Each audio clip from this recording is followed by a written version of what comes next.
At the end of the day, we're going to have a change. We're going to have a new president come in.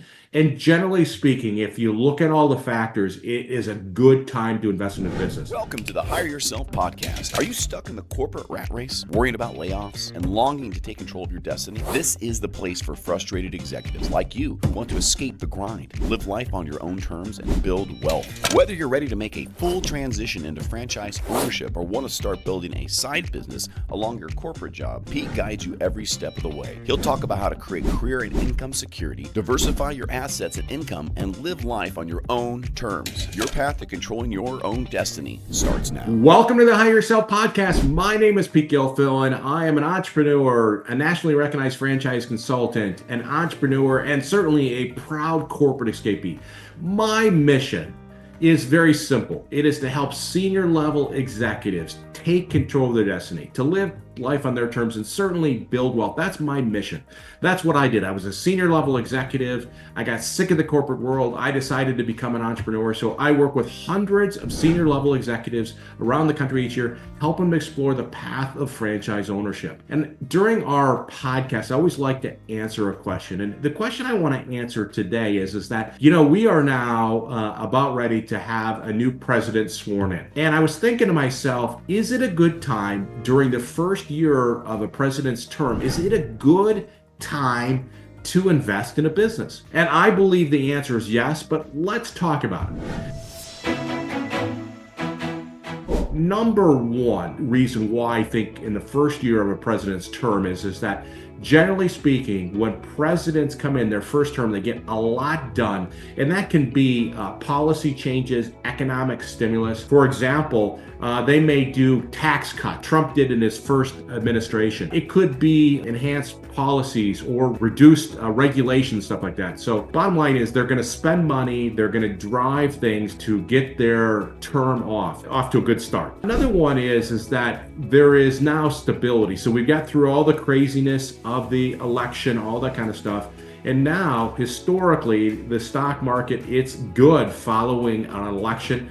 And we've had a good couple-year run, but I think that continues as the economy is being driven or pushed by the first term of the president. And then certainly as we look at first year, think a little bit about this idea that there's just more capital available. New administrations are implementing policies that enhance financing for small businesses. The Biden administration, they had a surge in small business financing when Biden came in his first year. There's certainly going to be, as we have a new president come in, regulatory changes. A lot of times, new presidents will come in and alter the regulatory landscape or potentially reducing compliance burdens or costs associated with doing businesses. And certainly deregulation reduces costs from that standpoint. And then certainly a big target is tax policy adjustments, changing the tax policies. And that is a pretty common thing from that standpoint. And I think you'll see that in the first term. They'll try to cement some of the tax cuts that have been there and probably look for other tax cuts to drive the economy, to drive the business. And then certainly as somebody comes in their first term as a president, new administrations a lot of times increase government spendings or government contracts. And I think we'll continue to see that a little bit maybe with Trump in terms of cutting expenses, but I think that by the nature of a first term, they're spending money to drive a business, and that's just new contracts. And then there's certainly confidence. As a new president comes in, there's confidence, consumer confidence, and that leads to increased spending from that standpoint. So in anticipation of policy changes, people are spending money, they feel good. And then certainly as a president comes in, they're driving or prioritizing technology innovation. So we may see investments in Bitcoin or semiconductor manufacturing or AI focus from the standpoint. So I think we're going to continue to see that. And then infrastructure development, government initiatives to improve opportunities in business. So spending money to drive the economy. And then there might be shifts in trade policy That has been something new administrations do all the time. And what we'll see as we look forward to this next administration, if they also do trade policies that enhance or drive it. So at the end of the day, we're going to have a change. We're going to have a new president come in.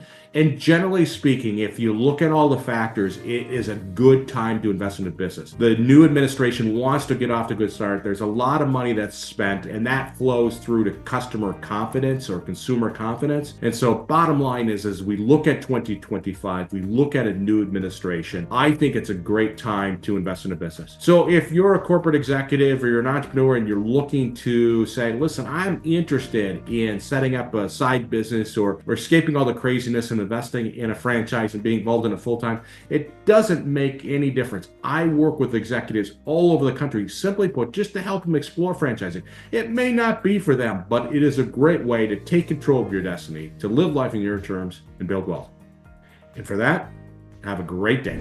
Thanks for joining us on the Hire Yourself podcast. Pete's here to help you break free from the corporate rat race, take control of your destiny, and finally live life on your own terms, whether that's jumping into franchise ownership full-time or starting it as a side hustle. If this episode resonated with you, don't forget to subscribe, share it with a fellow frustrated executive, and leave a review to let us know your thoughts. Until next time, take charge, build your future, and live life on your own terms.